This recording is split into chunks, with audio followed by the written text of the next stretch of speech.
Hello everyone, it is the final word show, the final word show before Christmas. Thank you, Ross Chanley. And the first final word show where Liverpool are the champions of the world. I am Paul Machin, I am joined by Ross Chanley, by Tom Dutton and by Errol Smith for this one. Ross? Hi.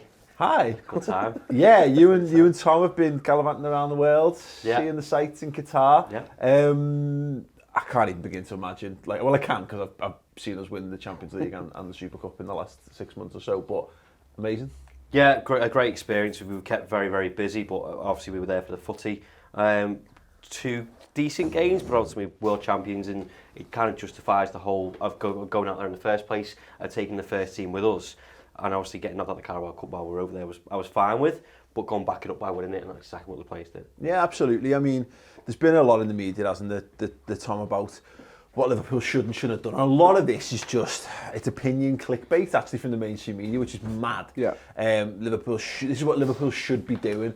I'm sorry, but try telling the players, try telling the fans who are out there, try telling the fans watching it at home, that Liverpool should have chosen the Carabao Cup over this bollocks. Yeah, it is, and it's funny, there's been a lot of opposition fans coming out and going, oh, it's a Nottingham Cup, and then I think Robbo came out and said it, like, no one's asked about it in England, because not many English clubs get there. Yeah. Not many English clubs win the Champions League to then get to become the world champions, so no one's asked about it. Try telling that to Flamengo fans, who haven't been there for years as well, actually, but they came over in their tens of thousands. I know Liverpool went over and we got about 12,000 maybe over there. They came over, so many more, all around the city, dancing, singing. This is something that they really wanted to win, and the feeling around it was just phenomenal. And I was made up celebrating it with Ross. That was one of the best goals I've celebrated for a while, is Bobby Firmino, after extra time, showing just how much of a machine Liverpool are in terms of keeping it going, and scoring that goal. It was a fantastic feeling to know that you're world champions. This is the thing, I think there's a snobbery, Errol, that goes with this. And we were talking about this on the build-up, and how I think teams and managers legitimise tournaments. And I think, look, Real Madrid were wearing their Champions of the World badge until Tuesday, Wednesday. They played El Clasico with it on the shirt. Yeah.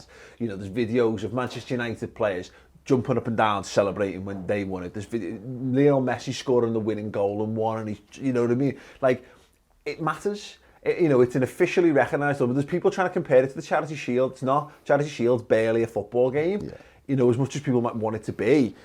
We've gone through, there's a video being shared of Alisson saving against Napoli last season, and basically saying that's the save that led to Liverpool winning the continental treble. It's massive. Yeah, absolutely, and I think rightly so as well. The amount of time that it's taken to get us to this point. Why would you not want to enjoy it now that we're actually finally here? I think it's been a good experience. I understand that Klopp had to obviously put a weekend squad out for Aston Villa, and I think he's justified in doing that, really. Yeah. I remember a couple of years ago when, back end of 2008, 2009, and Arsenal would do that in the Carabao Cup, and Man U would do it. They'd play their kids, and you'd see how good the next generation would be. Yeah. And even though ultimately we went out, it was a quarter-final against Aston Villa that the kids went out in, and that's a big, big achievement for them. But at the same time, we've just taken our main first team all the way over to Qatar, 5,000-6,000 miles across away from Anfield, and we've put in a shift, and we've took home the prize at the end of it, which is what we all wanted. It's a lose-lose situation, isn't it? Because if you've done it the other way around, they go, well, you're disrespecting the world thing that you'd already been in there, so what's he supposed to do? If you went half and half, well, you're not going to win either of them, so what's the point? So you go out for one of them. A trophy that we've never won before. Mm-hmm. So this team that have won the Super Cup, the Champions League, gone, we're the first group of lads at Liverpool to win this trophy for Liverpool Football Club. Well, you can see, win the Carabao Cup next season. Yeah, exactly that. And that's one of those moments, isn't it, that you can, look, you might never win the Carabao, but odds are you will. Yeah. Because Liverpool have won it loads of times. Yeah. That is our cup. Liverpool have won that competition more times than anyone. And you're guaranteed to be in it every season. Yeah. There's no guarantee that you are going to... Well, I think it was your dad that said it the other day, Paul, you've got to finish in the top 4 before you even qualify for the Champions League. Then once you've qualified for the Champions League, you've got to go on to win it, obviously taking out some of the Europe's best along the way. Yeah. And then once you've won it, you've got a Super Cup. And then once you've won the Super Cup, you've got 2 extra games as well. So it's not easy to just turn around and say we're in this every year, because it's not a given. Yeah, no, absolutely. It's like I say, I think my dad actually said this as well, Ross. Look, it's a crap tournament. Like, it's crap. You know what I mean? It's not a big or prestigious tournament, but the final that, you know, again, look at how Flamengo treated it, look at how their fans treated it, you know, look at the fact that they're still singing about beating us in 1981. Like, we don't, you know... That's based on perception, though, isn't it? If it's a crap tournament, because like Al Hilal, Al Sadd, Monterrey, all these teams that we don't watch in week out, just automatically assume that they're shit. And I think there was a bit of that about Flamengo as well, going, oh, actually, well, what's their league compared to ours? I was telling my family members, and they were going, and they were laughing at the name. Yeah. Oh, you can't have a team called Flamengo, and it's like, they are the biggest team in Brazil. They are like the best supported. They've won the most honours. Yeah. They've got like they've claims. I'm getting this off the commentary, but they claims to have 40 million fans. Yeah. Like, it wouldn't surprise me if they did. Yeah. Their fans over there were fantastic, and they were non-stop from start to finish. Yeah. Even when they weren't even playing, they walked around the streets singing. Si's got a great video of them in the marketplace with a trombone.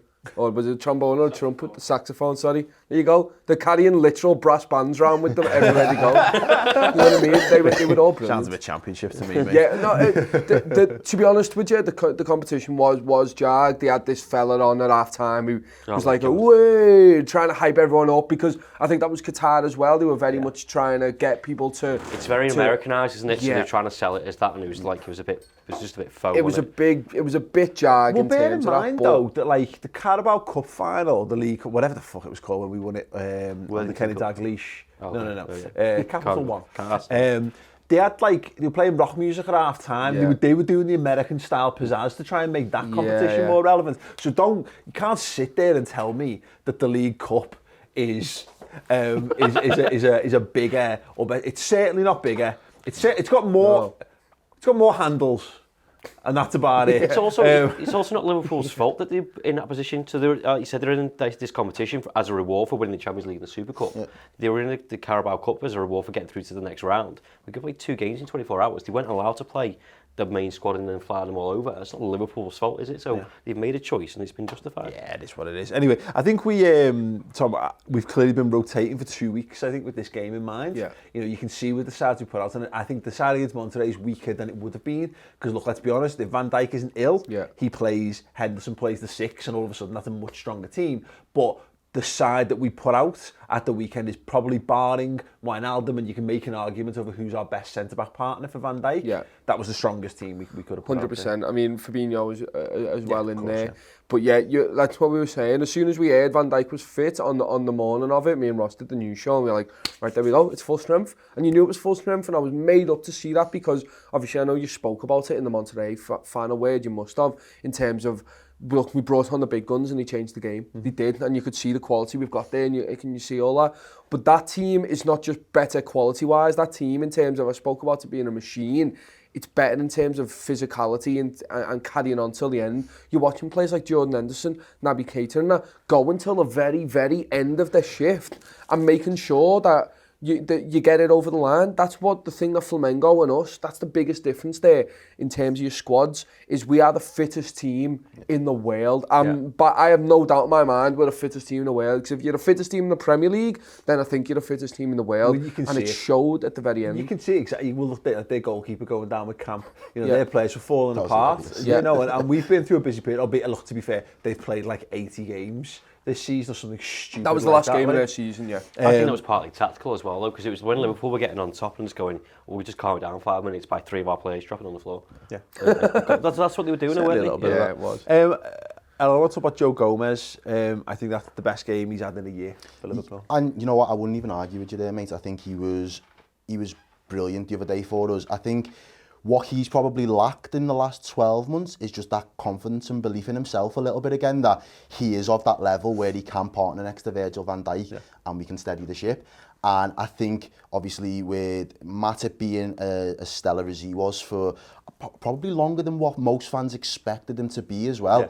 And then on the flip side of that, Gomez then being shoehorned in as soon as Matip got injured. I think that reconfirmed his doubt in himself a little bit, but he's just worked through that, and I think that goes to show the credit that some, as you said before, the mentality of some of these players.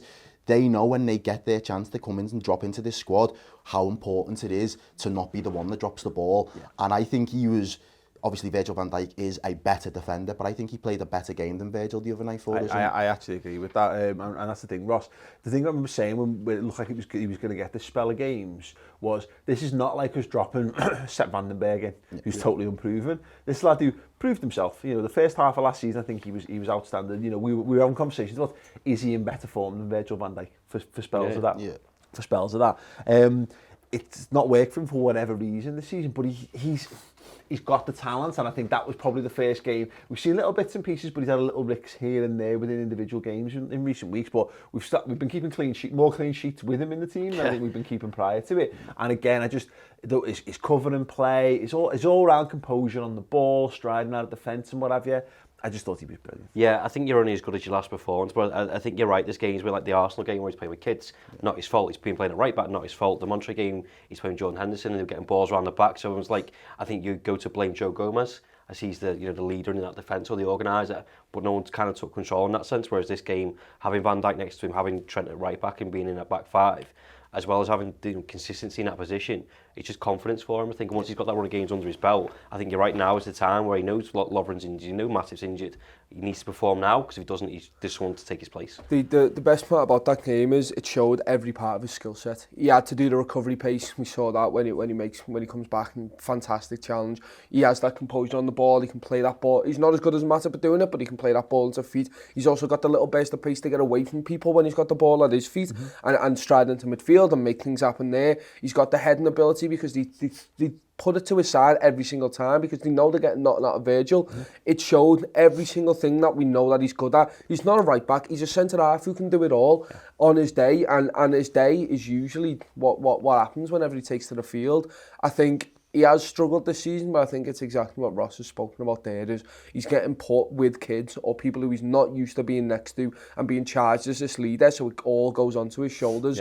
When you have someone like Virgil van Dijk who's telling you, right, okay, you've got a little lapse in concentration, get back there, you've got a world-class mentality next to you, and then that ups his game, as Virgil does, but he's got that raw talent anyway. I think I'd love to see him take that spot away from Matip and Lovren, purely because they're getting on a bit now. If you can then cement that position for next season and go, there you go, and then the older lads are your FA Cup fellas who were then tasked with being the leaders, which they're better at doing because they've done it for longer. Fantastic. Yeah, absolutely. I just fantastic to see a lad who's really struggled, and I got no sense of that from his performance. And you know what you see a lot of is teams target behind Trent, and he stops that being a thing. You know, like the good thing you've got when you've got Fabinho, Matip, and Van Dijk in, you're impenetrable aerially, so you can't go long against Liverpool because we eat that up all day. But what teams can do is go direct, and Monterrey caused us loads of problems doing this. But because of Gomez's positional sense and his recovery pace, you can obviously if Trent's pushing up and Trent's not back in for whatever reason, it leaves a big hole. But Gomez he eats up the ground. It's impossible to get past. Well, we was watching a few of the highlights as well just before we started, and I think it was that one where he makes that recovery run just after Trent loses the winger. And again, it's coming into the box, and Trent almost puts an hand on him as if to say, I'm going to pull you back. He reads the space well, knows I can't do that, because if you go down, and let's be honest, they was just going down with a bit of wind blowing over them. You go down, it's going to be a foul or a pen, whatever it is. And Joe Gomez just reads the situation, he carries on his run, and he puts the block in the end. And I think it was a game for him where he was able to just focus on the jobs that he needed to do right, getting his individual battles and his individual things in the areas that he needed to play and pick up. He got them all right the other day, and I think that'll be something that'll give him the confidence, hopefully, moving into the new year. Yeah, absolutely. And Bobby Firmino, what a mad game of footy, Ross. You know, I celebrated 3 of his goals, and 2 of them weren't goals. Basically, he's 2 absolutely brilliant chances. Obviously, the one right at the opening of the game, he sticks over the bar. The one at the start of the second half, where he does everything right, apart from it's the post, and then ultimately gets the winner, which we'll kind of let's go through it. It was a weird game for Bobby Firmino. He showed just how amazingly dangerous he can be, but you know, I'm glad he ultimately gets the goal, because we wins us the cup. But yeah, it would have been one of those games where we might have been talking about the wastefulness or the lack of, whatever, cutting edge in front of goal. That's very much what it felt like as the game went on. I think it was the one after he hit the post, just going, this is just going to be one of them days where we aren't scoring. But I think you can always bank on this Liverpool side. They continue to create chances. I always compare it to like we had Ricky Lambert, Barini and whoever else it was, of just creating nothing. Yeah. Whereas this side had the mentality where don't give up and go. Actually, I think Gomez did a piece about it. It was like, we don't give up, or just don't drop. We'll just carry on going. We'll go, and that's when the fitness comes into it. We'll go again. We'll wait till you're tired out mentally and physically. Liverpool don't do that, and I just think, like I said, the one where it's the post, I turned around and celebrated. Turn back round and the ball wasn't near the corner. I was like, how the fuck has that happened? How have you missed that? The first one's just kind of find his lines, trying to love the goalkeeper, the audacity of doing stuff. And again, even for his goal, I thought he fucked it up. I was like, just hit it. And he's like, no, sits the goalkeeper down. It's a quality finish. But again, he's someone who hasn't been in his most prolific form of late. So I think, again, that's why you're thinking, that's it, it's just not going to happen. But he's just won us. Basically, he's won us the competition. And do you know what I loved about Firmino the other day?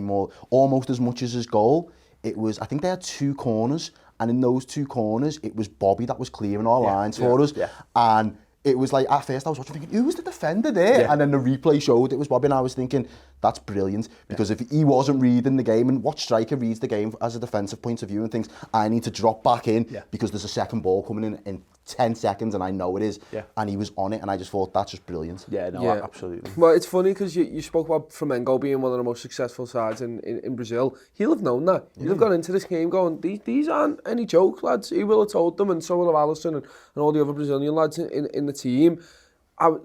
Obviously they had a bit of flair, they were Megs and players here and there. That bit of flair for the second chance when he hits the post, he lets it run past him, he flicks it over the centre half's head, and then just for a bit of luck, misses, he hits the post, and you're thinking, that is Bobby Firmino in a nutshell, and all them Brazilian fans will have known that. They watch him play for the national team, and that will have spurred him on a little bit more as well. It's telling that he had the chances for Liverpool. I love the fact that he just carried on going. And well, it's that thing look, as we said, look how he scores the winner. Yeah.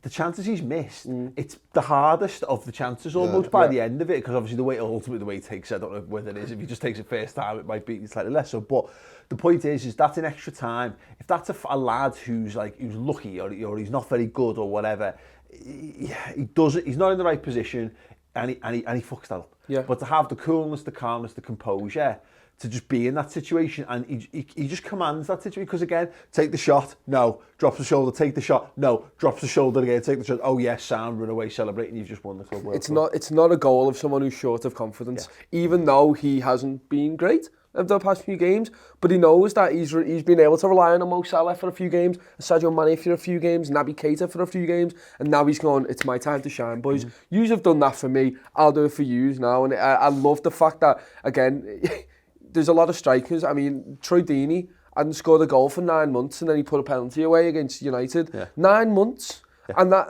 I can't fathom a world where Bobby Firmino hasn't scored for 9 months. So we're talking about, we have different levels than all these other teams nowadays in terms of creating chances, scoring goals. Bobby Firmino's not scored a goal for a month, maybe. Yeah. Well, I think like that, and we're upset with it. He's scored more goals in Qatar than he has on Merseyside this season, which is... that is mad, to be fair. It's a bit fine by me. Yeah, absolutely. Very fine. Yeah, I mean, until this point. It's fine up until now. Then now change it, Bobby.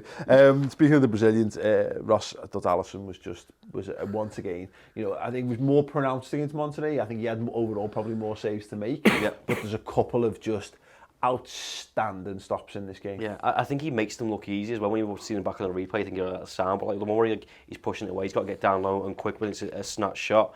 It just proves why we spent all that money on him for both those games in recent form, where you can penetrate our defence, but then there's still another wall you've got to try and get past, and it's Alisson. It's glorious to have him in our team. Yeah. There was one where he comes out, and he's been doing this a little bit, where he's a sweeper keeper, been coming out. There was one, and I was a bit worried. He came out, and I was like, don't you dare, if you pass that to Robbo, winning shit, don't pass. And he just went, I know, and put it out of play. Yeah. And you're thinking, another goalkeeper could have played it there, and then they would have closed down Robbo, and it goes. Playing goalkeeper, someone who knows his role is to play the ball, looks for a pass that isn't there. And he just went, no, lads, calm down. It's going out of play because someone fucked up.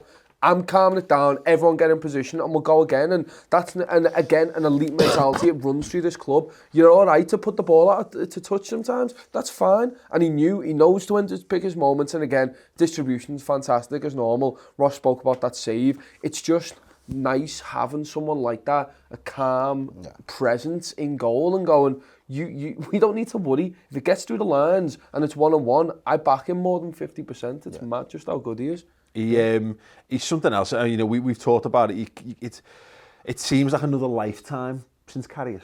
You know, and you know, in those situations, someone goes through on our goal now, and I just presume it's not going in. Yeah. Which is absolutely insane. It's fantastic to see. And I think most strikers or whoever it is that is running through, they probably think, fuck, I've got to beat Alisson. And that's the first thing. And like, normally it's those, we said it before plenty of times, it's the small details in big games now when you're playing Liverpool, but that is a detail that people just can't overlook. You finally got past Van Dijk, you feel like you deserve a goal. We've just got past Van Dijk, we've got past the Gomez or the Matip, now let me just score. And then you look up and it's not Karius anymore, it's not Mignolet, it is Alisson, and he is worth his bread and butter. He's an amazing goalkeeper, and I think he's just got, as you said there, mate, he's got a calm and presence that like he can just kind of give that energy out, and it feeds through the whole team, and the team believe, we've got the best shot stopper on the planet. There's a bit of confidence and arrogance about him to think of all the stuff that he's won, like the individual awards, on top of everything else, in a year of going, I'm the best fucking goalkeeper on the planet. Went too right. Yeah, it's mad because but Dan Kennett, our good friend Dan Kennett, he tweeted yesterday, Alisson Becker's played 5 win or go home matches for Liverpool, either finals or games where we faced elimination. Flamengo, Salzburg away, Spurs, Barcelona home, Napoli home. In those matches, he's saved all 26 opposition shots on target, including 6 big chances. Wow. It's ridiculous. Wow. It's ridiculous. It's ridiculous. Has he kept clean sheets in them as well, then am I thinking? Was well, if he saved every shot on goal. That is, like, forget about elite mentality then, that's elite. That's just elite. That's top of the top. That's Matrix shit, isn't it? That's genuinely, but then again, doing it when it matters, but he doesn't just do it when it matters. He does it, it matters every game, because Liverpool going for the Premier League, but he does it week in, week out anyway. And that's just his shot stopping. You don't think about the closing down space and all that, and the distributions, another massive part of it. You're looking at it and you know for a fact, I think there was one, it happens every single game, but Robbo's that outlet ball every time, and Robbo just finds a little pocket of space. You think you've got to either bend it round with a throw or get it round that way with a kick, and he can do it on point every single time. He hardly ever loses. I think there was one when he hit it to touch. There was one moment when he got closed down and the guy got a touch on it, blah, blah, blah. But, you know, again, the positions in which that's happening, they're far less dangerous than what, you know, look at the one for Adrian. We know the two actually that happened for Adrian when it's right in front of your goal, you're on the 6-yard line. If you're going to do that, be away from your goal, and ultimately it's a touch, not a complete. But even things like that, sorry mate, I'm fine with doing that, passing out from the back. It was like a season and a half ago, I was like, okay, just get it out, get rid of it. Whereas now it's like, oh, it's fine, I'll trust him to pick the pass. Someone's 5 yards away from him, barring that one, fair enough, he'll pick someone out. I think he's got I think he's give confidence to the strikers as well. As mad as it might seem, the fact that they're in training with him every day, and they know, you know, your heads could drop when you miss a chance, but they know we're not always going to score past Alisson. But in training, we have to keep going until we either get the goals that Klopp wants us to do, or we do the drill in the way that he wants us to perform it, and you keep going. So in a match, it's the same thing. We miss a chance, all right, it doesn't matter. We'll get another opportunity. We'll work for that other opportunity. And I think in terms of a mental thing now for us, it's that we've got the best keeper in the world. If we can beat Alisson and Shane, we can beat whoever's in there. Sticks me It's a good point. Yeah. And you've seen videos of Jordan Pickford on the lash of the darts. Yes. I guess the shadow of the game, I think Klopp referred to it, Ross, is Oxlade-Chamberlain going off injured. I mean, it's good to see he's got the boot on and he doesn't stop him getting involved with the celebrations, which you'd hope bodes well in terms of how serious it is or whatever, but it's a blow losing. I actually think probably Keita would have come off. I think he was one of the ones, he wasn't really having an impact as much in the game. I thought he was miles better than Chamberlain, to be honest. I think Chamberlain. I don't think, but I think in terms of there was a spell just before the injury where Chamberlain's still bombing around. He looks the fresher of the midfielders. Keita's not actually tracking back. There's a moment where Klopp on the touchline goes, he basically shouts at Naby and goes like, are you all right? Are you all right? Well, fucking run then, dickhead. Like, you mean? So, on the flip of it, though, of course, I thought Adam Lallana come in and was actually everything we needed in the midfield. Yeah, the Chamberlain stuff was just horrific when you initially saw it, because he kind of like half crawled on the floor and just looked up at the bench and just like, oh shit, he's done it again. It was like, you think it's his knee. Yeah, and you think it's gone again, and he's down for 4 or 5 minutes. Luckily, he has got the boot on. He managed to walk off. He joined in the celebrations, and he looks like he was relatively happy. We don't know what it is yet, but at least we know it's not as bad as it was. Adam Lallana, I'm fine with when he comes on. That's the second time where I've gone, that's 13, 14 Lallana right there, terms of energy. He's a squad player. He knows that now. If he wants to come on and do a job, I don't have big expectations of him, because I don't need to have. Yeah. Because he just needs to come in and fill in, and he does that fine. I don't expect him starting week out. He doesn't need to. Well, he's just come off the back of a game where he played DM and he looked knackered by the end of that game. Yeah. And he's just come in. This is the point. He's going at the end of the season, and hopefully people will be able to appreciate him for what he is. Not Liverpool's best player, Tom, but he's a fantastically gifted footballer. He's very, very intelligent, and he's got a fierce determination that runs through him that people don't give him credit for, because they see the Cruyff turns and presume he's like a massive fanny or whatever, but he's not. He's a very committed footballer. No, he is. He loves the press. Yeah. He absolutely loves that style of football. That's why when Klopp first came in, he was our best player for that midfield, because he'd come in and do that job. And when he played the 10 the other week against Everton, fantastic in doing that as well. It was interesting for me, because obviously I was watching the substitutes, because every time they came out, they got booed by the Flamengo fans, which was quite funny. But he wasn't part of the group warming up. It was Milner, it was Origi, and it was Shaqiri warming up on the side, getting told stuff. But then Adam Lallana comes on, and as you see, he's getting told stuff by Pep Linders. And you're thinking, oh wow, so all right, he's telling him, you need to be there. And he just picked the ball up in midfield, turned on it, and drove forward. And you're thinking, this guy, he's getting on early 30s, sorry. Obviously, you'd think, oh, it doesn't have the stamina and that to get about, but he just puts in a shift. Absolutely brilliant. You're right in terms of it's what we needed. I think the game changed. As soon as he came on, we were able to get more of a foothold in an attacking area and make things happen, and we started streaming forward a bit more. It just kind of flipped the mentality, and then they changed the system, and that freed up Naby Keita in the midfield. That little pawn moving changed so much on the field. It was great to see. Yeah, absolutely. I want to talk about probably one of the worst refereeing performances in the history of professional football, Errol. The first 2 minutes of the game, I thought, oh, this referee's all right. He's letting stuff go. He's not buying into some theatrics.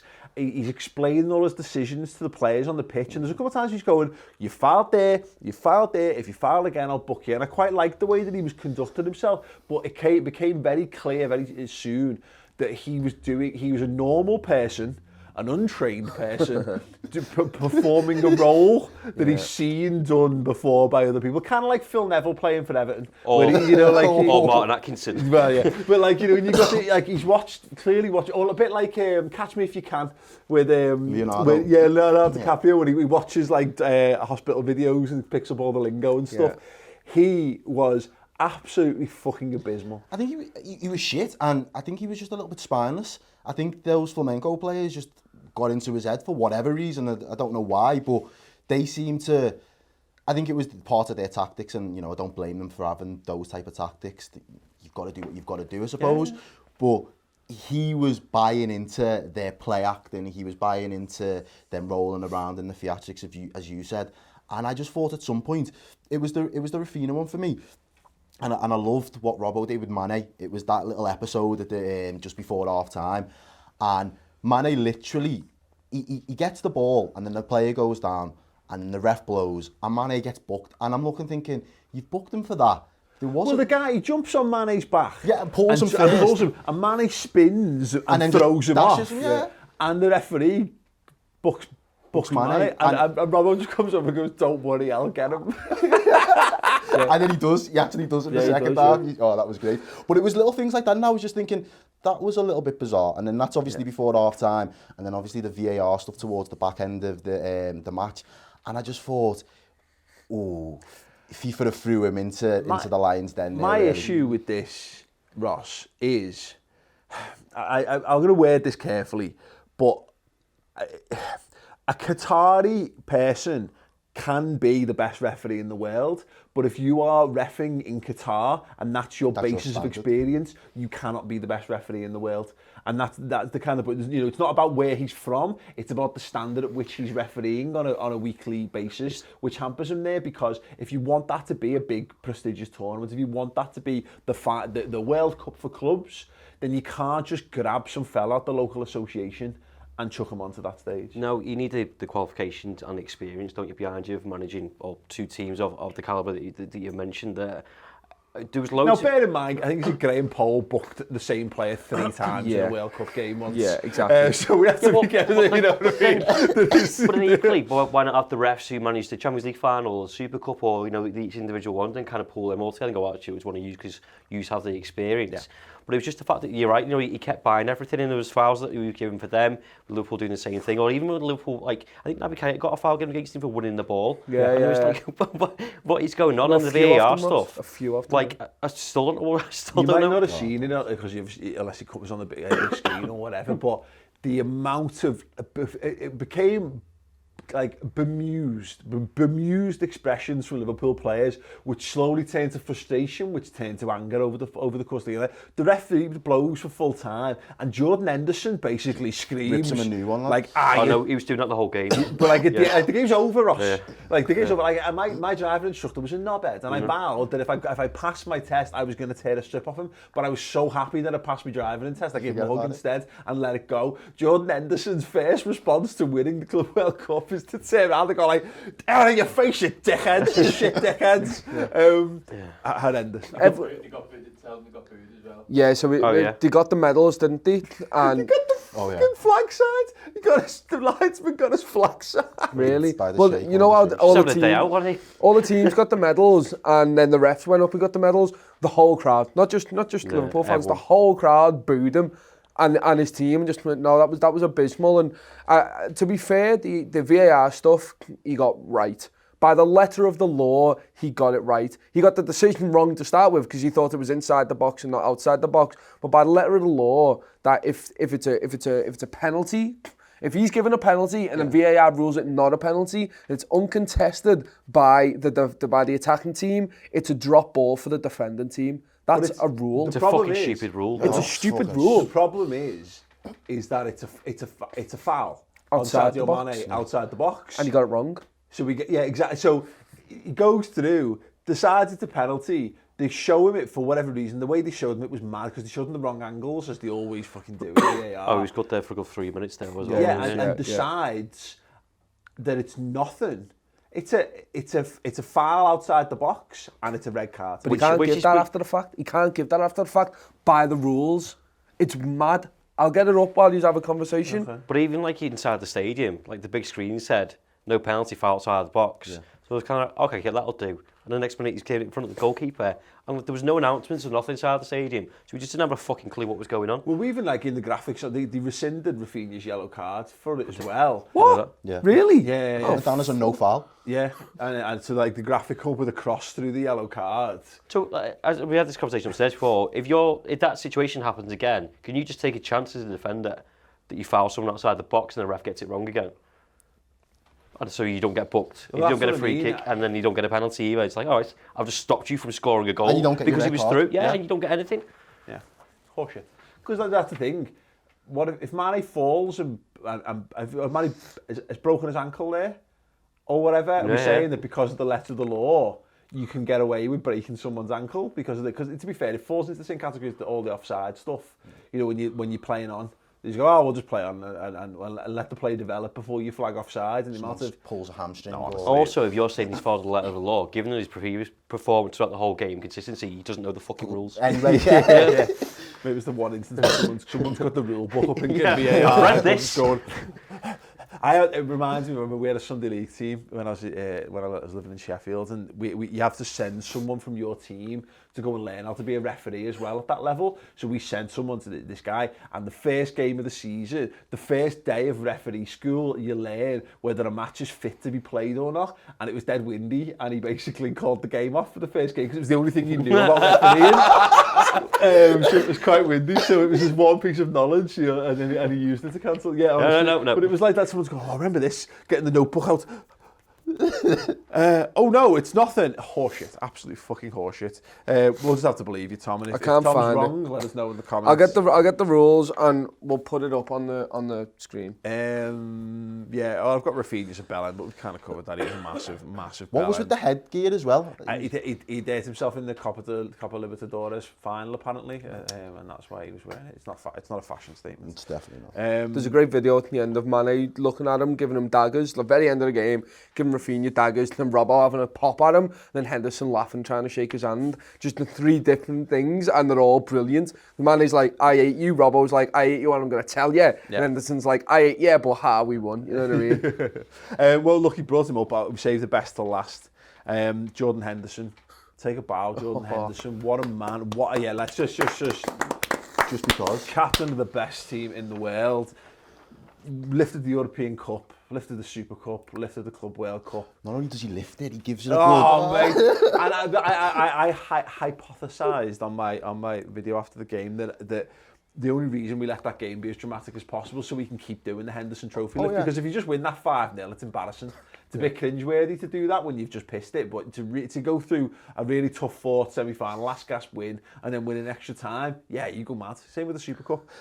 He did it. He epitomised everything that was great about Liverpool in that game. He had the quality, he had the resilience, he had the mentality, everything that you want out of a Liverpool captain in terms of showing the players around him how to work and how to do it. He played that ball. He played the ball for Bobby, and then he played the ball for Mane to get us the goal. He's got the fitness just to keep going. He's putting out fires in the 118th minute. He's shouting at the ref, doing what you want him to do on the pitch, making sure that Liverpool are willed to the end. It's the fans doing it, but it was Jordan Henderson just going, lads, we are good enough. I want to lift this another trophy. I want to keep my trophy lifts going, because at the end of the day, like, we've had some great captains. He's probably lifted quite a few. Like, he's equal with Gerrard. That's mad. He's lifted as many trophies as Gerrard, hasn't he? And he's lifted one that Gerrard never has, and he's lifted one that no other Liverpool captain ever has as well. And he could lift one that we've sought after for so long, and he'll be a massive part of that. And I was speaking with a cab driver on the way down, and he was basically saying,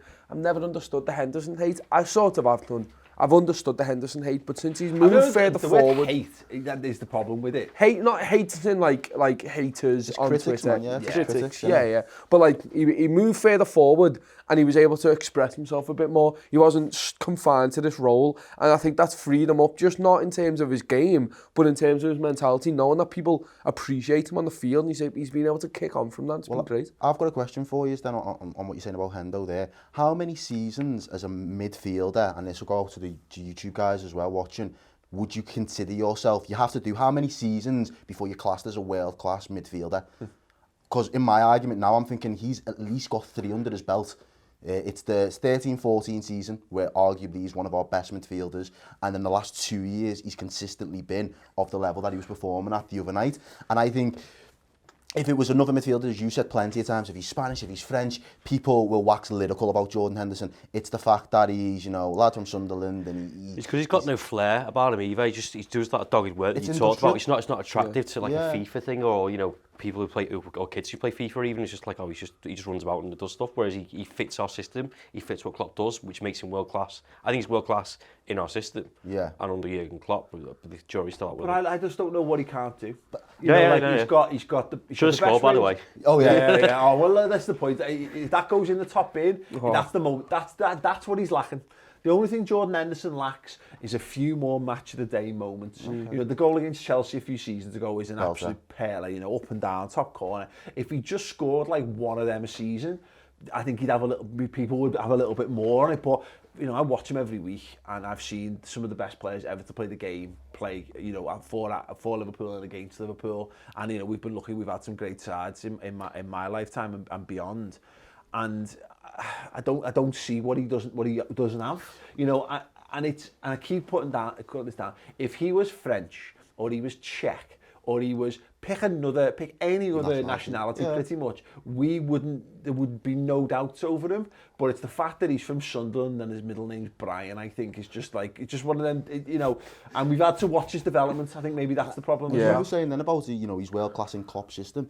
he's played in multiple systems though, and every manager that's had him to play in their team, I've rated him. Yeah. So he was good in Brendan's system. There's no current Premier League player who's got more appearances in the Premier League, I think, than Jordan Henderson. That came out last week, I believe. Like, this is a guy, and this is what you put. The point is, how do you rank someone?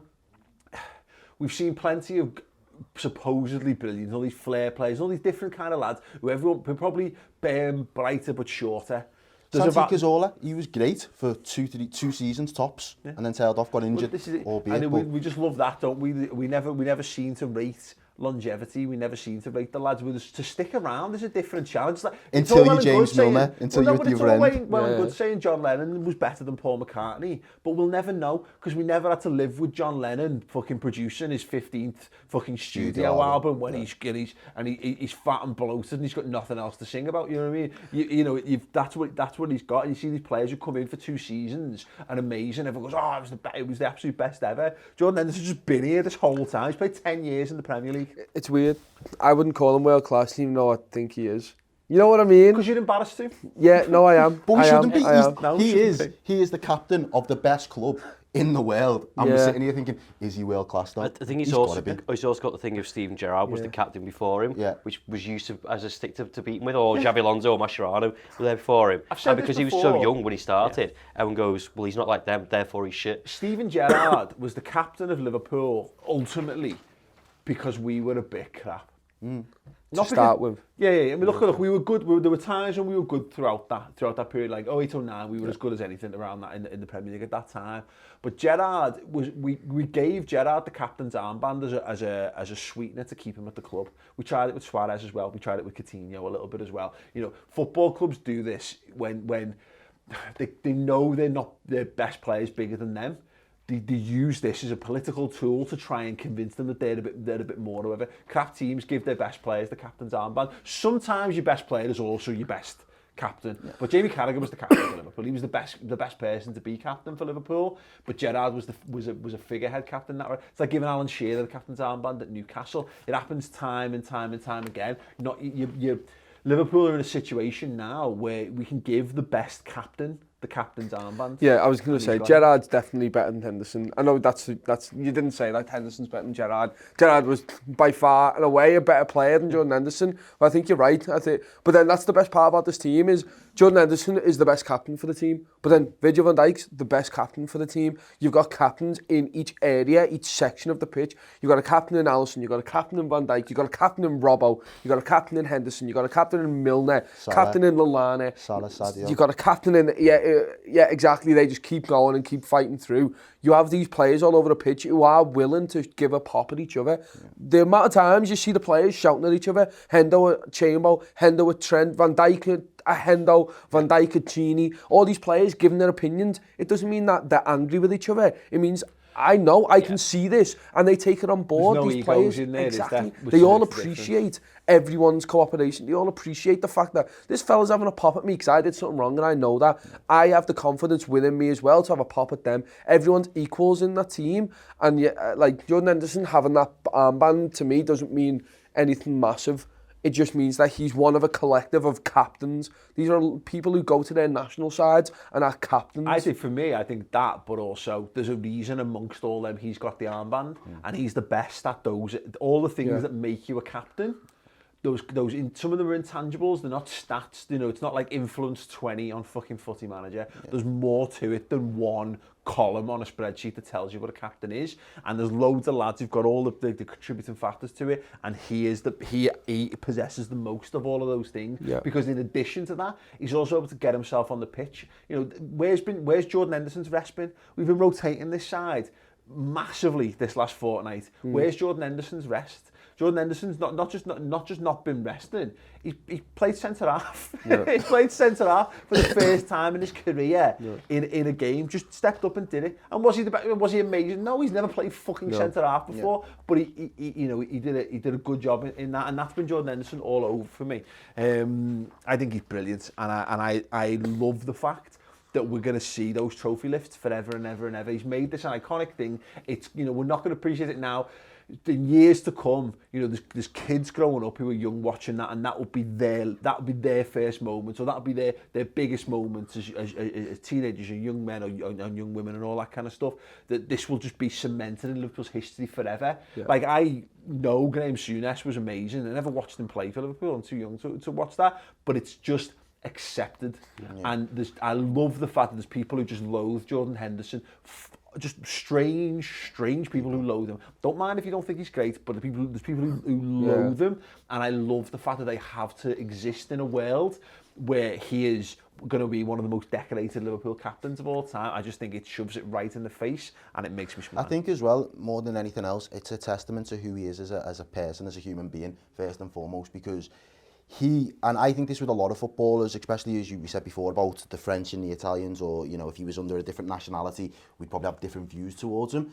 The fact of the matter is, for me, English players, when they get to sign for the big six, they can easily fall into the trap of becoming complacent and having that feeling of entitlement. I should start every game. You know, I should be the poster boy. I should be the captain. They could have all of the... admitted this when he signed for Liverpool. He said that he felt that he'd made it when he walked in the door. And it's a level of entitlement that some players do have, and some players have got the quality to back it up. But Jordan Henderson realised very early on in his Liverpool career there was a ceiling that everyone doubted he could ever reach. And the only way that he would get there is if he kept knocking on the door, punching through the door, knocking on the next door, punching through the next door. Yeah. And he's gone up through the gears over the last 3 or 4 years to the point now where he is like, you can't knock the work rate that he's put in, because it's a mentality thing. He's told himself, I have got no God-given right to be in the starting 11. The only way I guarantee my space is if I lead by example, train hard, and put in the hard yards when I get the chance on the pitch, and he's doing all of that. And look at all the big goals we've scored in recent weeks. Jordan Henderson's fingerprints are all over it in different ways. You know, it's about 13, 14, all the best stuff we did that season. Jordan Henderson is the guy before. He's either the pass, the assist pass, or he's the pass before that, and he's back to being that again. You can't. He's so integral to what we do, and he's supposed to be gone. Yeah. And we might argue Fabinho getting injured is a factor in that, but again, Liverpool have started keeping clean sheets. We've gotten better. We're winning things without Fabinho. Henderson was there before Fabinho. He's upped his level since he's arrived, and now that he's out the team, you're seeing an even better Jordan Henderson in a position that he's meant to be rubbish at or whatever. Yeah. I think I just think Jordan Henderson's great, and he deserves all the success in the world. There's something not on Jordan Henderson that I want to go on before we finish.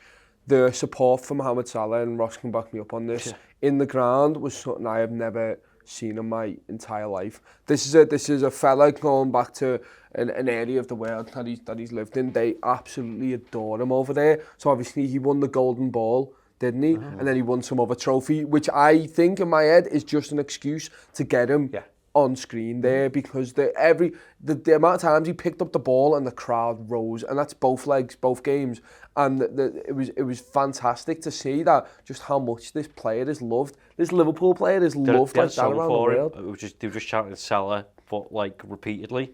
But it was deafening. It was deafening. On another level. Even when they did the team news on the screens at the beginning, it's like a roar to the players, whatever. Yeah. But then the whole stadium when Salah came on was just like, rah. And I didn't realise just how much, just as an aside to the game, I didn't realise just how much he could be loved. We love him at this club, but they love him as a person, as just he's like an activist in his own right, and the fact that he's playing at the biggest football club in the world. Well, it's just that thing, isn't it? You know, from a Liverpool perspective, Liverpool fans worldwide will support the player because they're a Liverpool player, but in being a Muslim means that there's like, you know, everyone of the Muslim faith who pays attention to him existing.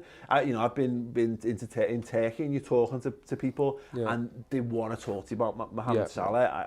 Yeah, you're right. It was amazing. It was literally, it was not emotional in the sense I was crying, but I was just like, wow. I just wanted to bring it up. Yeah, no, absolutely fantastic. Well, gents. Oh, actually, one last point on the Jordan Henderson stuff. That midfield three we played with, Fabinho, our incredible number 6, who's the best number 6 in the world, was fucking dead when he walked off the pitch when he played in a midfield three with Oxlade-Chamberlain and Naby Keita. Played against Genk, and he walked off the pitch like he had been abused for that time because he'd had to do all the days of that. And Jordan Henderson was still shouting at people at the end of extra time. So yeah, Amazing. Right, yes, thank you for watching, for listening, and for subscribing to the YouTube channel. We made it to 400,000 subscribers. Yeah, saw that. Well done, everyone. Thank you very much to those of you who are watching and have subscribed as well. If you've got more, the redmentv.com makes everything we do tick. Head over there and subscribe. We've got extra videos for you going out over the Christmas period and, of course, into the new year with Liverpool ploughing their way towards hopefully a 19th league title. We'll have you covered the whole way. It is completely free for the first month, so yeah, head over to the redmentv.com and sign up.